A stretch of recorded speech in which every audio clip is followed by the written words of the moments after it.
Bismillahirrahmanirrahim. Dear students, welcome to Shah Group Educational Channel. This is your biology class and I am your teacher Sarumer. Students, bio में chapter number 7 जिसका नाम है bio energetics, इस chapter को हम study कर रहे थे और आज के लेक्चर का जो हमारा टॉपिक है वो है photosynthesis. So what is photosynthesis? बच्चों, ये जो वर्ड है फोटोसिंथेसिस, ये दो वर्ड से मिलके बना है. इसमें पहला वर्ड है फोटो जिसका मतलब होता है लाइट, और दूसरा वर्ड है सिंथेसिस जिसका मतलब होता है टू प्रिपेयर, यानी किसी चीज को बनाना. ठीक है, फोटोसिंथेसिस का मतलब है लाइट की मदद से किसी चीज को बनाना. ये इसके लफ्जी मायने बनते हैं. सब व्हाट इज फोटोसिंथेसिस? फोटोसिंथेसिस होता क्या है जी? ये जो पौधे होते हैं, प्लांट्स होते हैं, इनके अंदर एक बड़ा जबरदस्त मेटाबॉलिक रिएक्शन पाया जाता है. एक बड़ी जबरदस्त एबिलिटी है इनके अंदर. क्या? कि ये लाइट एनर्जी को, जो कि ये सूरज से हासिल करते हैं, ये सूरज की लाइट एनर्जी को कन्वर्ट करते हैं केमिकल एनर्जी में. फिर उसके बाद एक ग्लूकोज मॉलिक्यूल बनाकर केमिकल एनर्जी को इस ग्लूकोज के मॉलिक्यूल में स्टोर कर देते हैं. इस प्रोसेस को आप कहते हैं फोटोसिंथेसिस, और इस प्रोसेस की वजह से इनके पास एक एनर्जी से भरपूर, एनर्जी रिच ग्लूकोज मॉलिक्यूल आ गया. तैयार कर लिया इन्होंने एक एनर्जी से भरपूर एक ग्लूकोज मॉलिक्यूल, जो कि फिर इन प्लांट्स का फूड कहलाएगा. इसी प्रोसेस की वजह से हम प्लांट्स को ऑटोट्रॉप कहते हैं. आपको याद होगा हमने पहले चैप्टर में प्लांट्स को कहा यार ऑटोट्रॉप, ये बाहर से खाना हासिल नहीं करते बल्कि अपना खाना अपनी बॉडी के अंदर खुद तैयार करते हैं. तो ऐसे तैयार करते हैं ये प्लांट्स. कैसे अपना फूड प्रिपेयर करते हैं? ये लाइट एनर्जी फ्रॉम द सन से लाइट एनर्जी को लेते हैं और उसको कन्वर्ट करते हैं केमिकल एनर्जी में. फिर एक ग्लूकोज का मॉलिक्यूल बना के सारी केमिकल एनर्जी उस ग्लूकोज के मॉलिक्यूल में स्टोर कर देते हैं. एक एनर्जी रिच ग्लूकोज मॉलिक्यूल इनका फूड हो जाएगा. अब बाद में क्या करेंगे? ये इस फूड को तोड़ ताड़ के इसमें से एनर्जी निकालेंगे और अपने तमाम फंक्शंस करेंगे. सो ये जो लाइट एनर्जी प्लांट जो है लाइट एनर्जी को कन्वर्ट कर रहे हैं केमिकल एनर्जी में और स्टोर कर रहे हैं इनको ग्लूकोज मॉलिक्यूल में, इस प्रोसेस को हम कहते हैं photosynthesis. A process in which light energy is converted into chemical energy and store it in glucose molecule by plants is called photosynthesis. So बच्चों, फोटोसिंथेसिस में जो ग्लूकोज तैयार हुआ, इस ग्लूकोज को तैयार करने के लिए पौधों को एक कार्बन डाइऑक्साइड की जरूरत पड़ती है और एक वाटर की. खुद ब खुद तो ग्लूकोज तैयार नहीं हुआ होगा ना, जाहिर है ग्लूकोज तैयार करने के लिए प्लांट्स को कुछ रॉ मटेरियल्स चाहिए होंगे. सो जिस ग्लूकोज के अंदर इन्होंने केमिकल एनर्जी स्टोर की, उस ग्लूकोज को प्रिपेयर करने के लिए इन्हें दो रॉ मटेरियल चाहिए होते हैं. एक कार्बन डाइऑक्साइड जो लीफ जो है वो हवा से हासिल कर लेते हैं स्टोमेटा के जरिए. लीफ में छोटे छोटे सुराग होते हैं जिनको हम कहते हैं स्टोमेटा. स्टोमेटा खुलते हैं और हवा में जो कार्बन डाइऑक्साइड है वो स्टोमेटा के जरिए इन सेल्स को मिल जाती है. और दूसरा रॉ मटेरियल जो ग्लूकोज प्रिपेयर करने के लिए इनको चाहिए वो है वाटर, जो ये जमीन से रूट के जरिए एब्जॉर्ब कर लेंगे. ठीक है, तो ग्लूकोज प्रिपेयर करने के लिए इन्हें दो रॉ मटेरियल्स चाहिए होते हैं, कार्बन डाइऑक्साइड और वाटर. कार्बन डाइऑक्साइड हवा से लेते हैं लीफ के जरिए, वाटर जमीन से लेते हैं पानी के जरिए. इसी तरह बच्चों, ये जो फोटोसिंथेसिस के दौरान लाइट एनर्जी कन्वर्ट हो रही है केमिकल एनर्जी में, तो इसके लिए लाइट एनर्जी को कन्वर्ट करके केमिकल एनर्जी में कन्वर्ट करने के लिए इन्हें एक पिगमेंट की जरूरत होती है जिसको हम कहते हैं क्लोरोफिल. और ये क्लोरोफिल इनके लीव्स में मौजूद होता है. इस क्लोरोफिल का कलर ग्रीन होता है. दैट इज वाई लीफ का कलर आपको ग्रीन अपीयर हो रहा होता है. सो फोटोसिंथेसिस प्रोसेस क्या हो गया? एक ऐसा प्रोसेस जिसमें प्लांट लाइट एनर्जी को कन्वर्ट करते हैं केमिकल एनर्जी में बाय यूजिंग क्लोरोफिल मॉलिक्यूल. फिर कार्बन डाइऑक्साइड वाटर का इस्तेमाल करके ग्लूकोज बनाते हैं और जितनी भी ये केमिकल एनर्जी है उसको ग्लूकोज में स्टोर कर देते हैं. ये है जी एग्जैक्टली फोटोसिंथेसिस.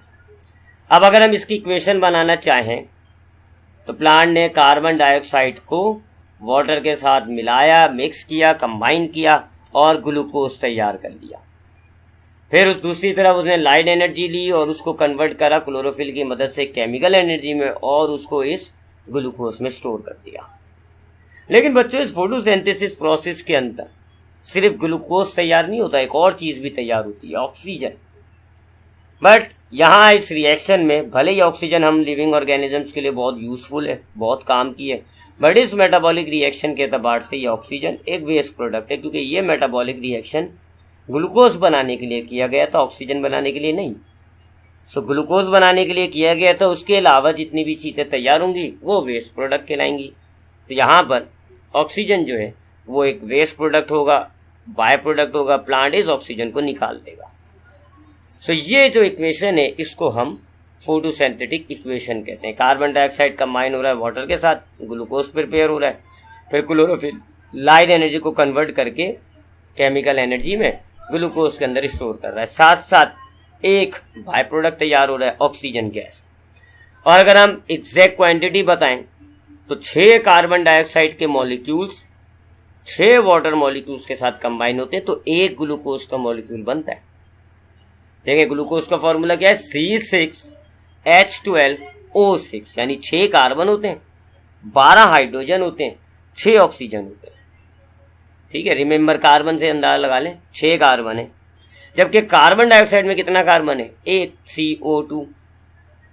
तो 6 कार्बन चाहिए आपको ग्लूकोज बनाने के लिए, कार्बन डाइऑक्साइड से 1 कार्बन मिल रहा है, तो इसका मतलब है आपको 6 कार्बन चाहिए होंगी। तो इस रिएक्शन में आपको 6 कार्बन मोल्स चाहिए होते हैं, 6 वाटर मोल्स चाहिए होते हैं, तो एक ग्लूकोज का मोल तैयार होता है और 6 ऑक्सीजन के मोल्स बनते हैं। तो ये फोटोसिंथेसिस की इक्वेशन हो जाती है। एक और बात, ये नहीं है कि ये सिर्फ प्लांट्स करते हैं, ये जो फोटोसिंथेसिस का प्रोसेस है ये दुनिया में सिर्फ पौधे नहीं करते, बल्कि कुछ और लिविंग ऑर्गेनिजम्स हैं वो भी ये करते हैं। मिसाल के तौर पे कुछ ग्रीन प्रोटोजोआ होते हैं, यूग्लेना, वो फोटोसिंथेसिस करता है। दुनिया में जितनी भी एल्गीज होती हैं, क्लोमोडोमोनास, स्पायरोगायरा, वॉलवॉक्स, तमाम एल्गीज भी फोटोसिंथेसिस का प्रोसेस कर सकती हैं। और चंद हमारे बैक्टीरिया जो हैं वो भी फोटोसिंथेसिस कर सकते हैं। यानी plants, green protozoans, algae and some bacteria, ये सारे फोटोसिंथेसिस का प्रोसेस कर सकते हैं। जो नहीं कर सकते उनमें आते हैं एक तो एनिमल्स, दुनिया के तमाम एनिमल्स जो है वो फोटोसिंथेसिस नहीं कर सकते। इसी तरह दुनिया की तमाम फंगस भी फोटोसिंथेसिस नहीं कर सकती। और कुछ बैक्टीरिया और कुछ प्रोटोजोआ हैं जो कि फोटोसिंथेसिस नहीं करते। ठीक है, तो ये हमारे पास कुछ ऑर्गेनिज्म। एक बात नोट करें, जो ऑर्गेनिज्म फोटोसिंथेसिस कर रहा है वो ग्रीन दिख रहा है। देखें ना, प्लांट भी ग्रीन है, यूग्लेना भी ग्रीन है, एल्गी भी ग्रीन है, बैक्टीरिया भी ग्रीन है। क्यों? क्योंकि अभी हमने देखा कि लाइट फोटोसिंथेसिस के दौरान लाइट एनर्जी को कन्वर्ट करके केमिकल एनर्जी में कन्वर्ट करने के लिए एक पिगमेंट चाहिए होता है, क्लोरोफिल, और उसका कलर ग्रीन होता है। लिहाजा इन सब में क्लोरोफिल मौजूद होगा, क्योंकि ये लाइट को केमिकल एनर्जी में कन्वर्ट करेंगे और उस क्लोरोफिल की वजह से इनका ग्रीन कलर आ रहा होता है। So that is photosynthesis. अब नेक्स्ट लेक्चर में हम ये देखेंगे कि ये फोटोसिंथेसिस का प्रोसेस होता कितना है। इतना सिंपल नहीं है जितना सिंपल यहाँ लग रहा है, काफी कॉम्प्लिकेट प्रोसेस है, 2 फेजेस में होता है। वो इंशाल्लाह नेक्स्ट सेक्शन में देखेंगे। अभी हम थोड़ा रिव्यू कर लेते हैं आज की क्लास में हमने क्या पढ़ा। मैंने आपको बताया फोटो का मतलब होता है लाइट, सिंथेसिस का मतलब होता है बनाना, टू प्रिपेयर। फोटोसिंथेसिस क्या एक ऐसा प्रोसेस होता है जो प्लांट्स, ग्रीन प्रोटोजोअन्स, तमाम एल्गीज और कुछ बैक्टीरिया करते हैं। ये क्या करते हैं जी, सूरज से लाइट एनर्जी को लेते हैं और उसको कन्वर्ट करते हैं केमिकल एनर्जी में। ठीक है, फिर दूसरी तरफ कार्बन डाइऑक्साइड और वाटर को मिला के एक ग्लूकोज का मॉलिक्यूल तैयार करते हैं और ये जो इनके पास केमिकल एनर्जी थी ये ग्लूकोज मॉलिक्यूल में स्टोर कर लेते हैं। ये है जी फोटोसिंथेसिस का प्रोसेस। और इसके नतीजे में इनके पास एनर्जी रिच ग्लूकोज मॉलिक्यूल आ जाता है जो कि इन प्लांट्स का फूड होता है। ये इनका फूड होता है, फिर इनमें ये फूड इस्तेमाल कर ग्लूकोज को इस्तेमाल करके अपने लिए एनर्जी ले लेते हैं, स्टोर भी कर लेते हैं। फिर इसकी इक्वेशन हमने देखी जी, 6 कार्बन डाइऑक्साइड कंबाइन होती हैं 6 वाटर के साथ in the presence of light and chlorophyll, तो हमें 1 मोल मिलता है ग्लूकोज का और 6 ऑक्सीजन भी हमारी यहाँ as a by product produce होती है। So that is today's lecture. आज के लेक्चर के सेक्शन ए यानी एमसीक्यूज की तरफ आते हैं। Fundamental molecule produced during photosynthesis. बुनियादी मॉलिक्यूल फोटोसिंथेसिस में कौन सा बनता है भाई? 2 बनते हैं ना। बेसिक कौन सा है? Glucose, amino acid, fatty acid या न्यूक्लियोटाइड। तो जो ऑक्सीजन है वो तो बाय प्रोडक्ट है। असल फंडामेंटल मॉलिक्यूल ग्लूकोज है जो ड्यूरिंग फोटोसिंथेसिस हमारे पास यहाँ बनता है। The process of conversion of light energy into chemical energy is called, वो प्रोसेस जिसके जरिए लिविंग ऑर्गेनिजम्स लाइट एनर्जी को कन्वर्ट करते हैं केमिकल एनर्जी में, वो प्रोसेस क्या कहलाता है? फोटोसिंथेसिस। लाइट एनर्जी को कन्वर्ट करते हैं केमिकल एनर्जी में, फिर इसको ग्लूकोज मॉलिक्यूल में स्टोर कर देते हैं। So this process of conversion of light energy into chemical energy is called photosynthesis. Carbon dioxide enters leaf through, carbon dioxide leaf में कैसे एंटर होती है, ये मैंने आपको बताया कि फोटोसिंथेसिस के प्लांट को जो कार्बन डाइऑक्साइड चाहिए होगी, प्लांट को जो कार्बन डाइऑक्साइड चाहिए होती है वो एयर से हासिल करता है। लीफ में छोटे छोटे पोर्स होते हैं जिनको हम कहते हैं स्टोमेटा। इन स्टोमेटा के जरिए हवा की कार्बन डाइऑक्साइड आपके लीफ के सेल्स में यानी आपके लीफ के अंदर आ जाती है, फिर सेल्स के अंदर डिफ्यूज हो जाती है। तो करेक्ट आंसर हुआ जी stomata. Molecular formula of glucose, glucose का मॉलिक्यूलर फॉर्मूला क्या है जी? C6H12O6। एक ग्लूकोज के मॉलिक्यूल में 6 कार्बन, 12 हाइड्रोजन और 6 ऑक्सीजन होते हैं। Plant gain weight due to, plant जो है वो अपना वजन किस प्रोसेस के जरिए बढ़ाते हैं? तो देखिए एनिमल्स के अंदर खाना खाने से वजन बढ़ता है। अब प्लांट तो ऑटोट्रॉफ है, वो खाना तो खाते नहीं है, खाना बनाते हैं। तो एनिमल्स प्लांट्स के अंदर खाना जितना बनता जाएगा उतना उनका वेट गेन होगा, और खाना बनने का प्रोसेस अभी आपको हमने इस लेक्चर में पढ़ा फोटोसिंथेसिस कहलाता है। तो जितना ज़्यादा ये प्लांट फोटोसिंथेसिस करेंगे उतना ज़्यादा इनके पास फूड आ जाएगा, उतना इन पौधों का वेट गेन होता जाएगा। तो plant gain weight by photosynthesis. Carbon dioxide and water are the requirement for, किस मेटाबॉलिक प्रोसेस के अंदर आपको कार्बन डाइऑक्साइड और वाटर की जरूरत होती है? तो ये है जिसका आंसर फोटोसिंथेसिस। अब आते हैं आज के लेक्चर के सेक्शन बी यानी शॉर्ट क्वेश्चन आंसर्स की तरफ। पहला शॉर्ट क्वेश्चन है define photosynthesis, right equation of photosynthesis. तो ये रहा जी आपके पास फोटोसिंथेसिस। दो तरह की डेफिनेशंस दे दी हमने आपको। It is a biochemical anabolic process in which carbon dioxide from air react with water from soil in the presence of sunlight from sun and chlorophyll in green parts to form carbon containing compound and release oxygen as byproduct. Photosynthesis एक biochemical anabolic process है जिसमें carbon dioxide हवा से, पानी जमीन में से एक दूसरे के साथ रिएक्ट करते हैं। किसकी मौजूदगी में? सूरज की रोशनी की मौजूदगी में, साथ साथ क्लोरोफिल भी मौजूद होता है, और कार्बन कंटेनिंग कंपाउंड जो कि ग्लूकोज होता है वो बनता है, साथ साथ ऑक्सीजन भी रिलीज होती है। दूसरी definition, photosynthesis is an anabolic process during which light energy is converted into chemical energy and store in carbohydrate molecule. ये जो कार्बोहाइड्रेट ग्लूकोज है ये कार्बोहाइड्रेट का ही मॉलिक्यूल होता है, which are synthesised from carbon dioxide and water. यहाँ anabolic process हमने क्या नाम है एंजाइम्स के चैप्टर में हमने पढ़ा था ना कि छोटे छोटे मॉलिक्यूल अगर कंबाइन होकर एक बड़ा मॉलिक्यूल बनते तो उसको हम एनाबॉलिक प्रोसेस कहते हैं। तो यहाँ देखें दो छोटे छोटे मॉलिक्यूल हैं, कार्बन डाइऑक्साइड और वाटर मिलकर एक बड़ा मॉलिक्यूल बन रहा है C6H12O6। तो ये एक एनाबॉलिक प्रोसेस हो गया। अच्छा, बायोकेमिकल हमने क्यों कहा है? क्योंकि हमारे पास दो तरह के रिएक्शंस होते हैं, एक होते हैं बायोकेमिकल, एक होते हैं बायोमैकेनिकल। बायोकेमिकल ऐसे रिएक्शंस को कहा जाता है जिसमें आपके पास जो रिएक्टिंग सब्सटेंस होता है वो बिल्कुल कन्वर्ट होकर एक नई चीज़ बन जाता है। ठीक है, अब यहाँ देखें ना, एक गैस है, एक पानी है, कन्वर्ट होके एक सॉलिड सा मॉलिक्यूल बन गया। तो ऐसे जिनमें जो ना आपके जो रिएक्टेंट्स होते हैं उनकी केमिकल स्टेट ही चेंज हो जाए उनको कहते हैं हम बायोकेमिकल। और अगर रिएक्टेंट की किसी रिएक्शन के नतीजे में आप देखें रिएक्टेंट का जो केमिकल स्टेट है वो तब्दील नहीं हुआ, वो जो केमिकल था बाद में भी वही है, तो फिर ऐसे रिएक्शंस को हम बायोमैकेनिकल रिएक्शन कहते हैं। ये भी याद रखें कि जी बायोकेमिकल में एंजाइम्स की ज़रूरत होती है, बायोमैकेनिकल में एंजाइम्स की ज़रूरत नहीं होती। फिर आखिर में आपने नीचे जो है वो इस फोटोसिंथेसिस की इक्वेशन लिखी। Which organism perform photosynthesis?